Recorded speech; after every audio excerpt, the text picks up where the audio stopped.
Waran haddii aad gurigaada ka kontarooli kartid ama ka maamuli kartid een fogaansho dherer la-eg 1 kiiloomitir ama ka badan. Tusaale ahaan, gurigan A ayaa joogtaa, waxaa rabtaa in aad gurigaada kaleeto oo ku yaala 1 kiiloomitir ama ka badan inaad ka maamushid adigoo jooga guriga A. Tusaale ahaan, inaad leerka guriga B oo shidan ayaa kasoo tagtay ama korontadii oo kuu shidan ayaa kasoo tagtay.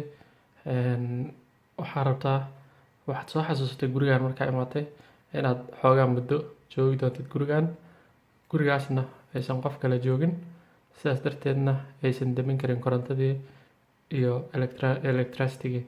Sidaas darteed waxaad u baahatay in aad gurigan korontada ka damisid, leerarkii hadday shidnaayeen, ama tusaale ahaan waxyaabo kale, TV-ga oo kaleeto, ama waxyaabo aad korontada u cuna ama u isticmaala haddii aad rabtay inaad ka damisid.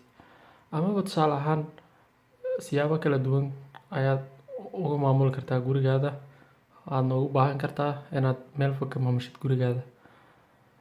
Qaabkan waa qaab aniga aan diyaariyey, weli ma dhammaystirin, laakiin xoogaa diagramigii ama schematic-gii ama qaabkii ayaan diyaarsaday, laakiin weli iskuma xirxirin electronics-kii.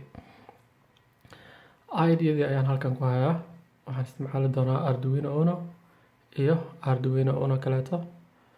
Arduino Uno-gan ayaa signal diri doonta.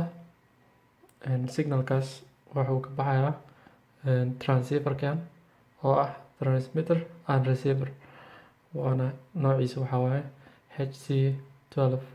HC12 wuxuu diri karaa 1 kiiloomitir ilaa 1 kiiloomitir iyo 300 mitir, adiga 1 kiiloomitir iska dhex ayuu gudbin karaa signalka. Kan waa isla isagii oo kaleeto, waana transceiver. Signalkii kan soo diray ayuu helayaa, isagana signal ayuu diri karaa oo kan uu diri karaa.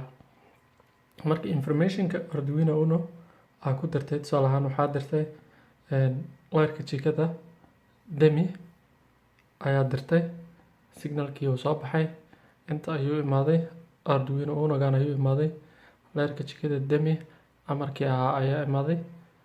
Markaas waxaa dhacayo Arduino-gan waxay daminaysaa leerka jikada, feedback ayay diraysaa, hadal labaad micnaha oo tusaale ahaan ah waan damiyey, ama waxay sheegaysaa in leerkii la damiyey. Kan ayuu imaanayaa, Arduino-gan ayuu imaanayaa, leerkii waa la damiyey, qoraal ah ayaa ku imaanaya. Waxaa kaloo ka samayn kartaa animation, tusaale ahaan taleefanadan horumaray smartphones-ka ama kombiyuutarada kaleeto.